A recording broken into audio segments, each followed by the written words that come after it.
पाकिस्तान में कोरोना वगे वधीक 18 ॼणा फौत, 536 नवां केस ज़ाहिर, जंहिंखां पोइ मुल्क में मोज़ी वबा सबब फौतियुनि जो अंग 209 थी वियो आहे, जॾहिं त वधीक नवां केस साम्हूं अचण खां पोइ गॾियल मरीज़नि जो अंग 9749 ताईं पहुची वियो आहे।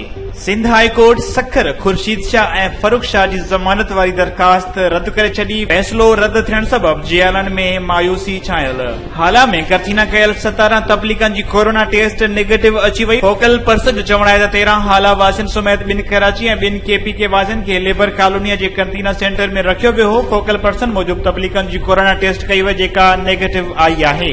पाकिस्तान आयल चीनी शहरी अगवा थी वियो। कराचीअ जे डिफेंस वारे इलाक़े गुजरी थाणे जी हद में चीनी शहरी होशिंग अगवा थी वियो आहे। पुलिस मुताबिक़ त चीनी शहरी डिफेंस एक्सटेंड में दोस्त सां गॾु रहंदो हो। अगवाकार केरु हुआ, उन्हनि जो अंग केतिरो हो, अगवा जा कारण कहिड़ा आहिनि, उन बाबति फिलहाल कुझु बि नथो चई सघिजे।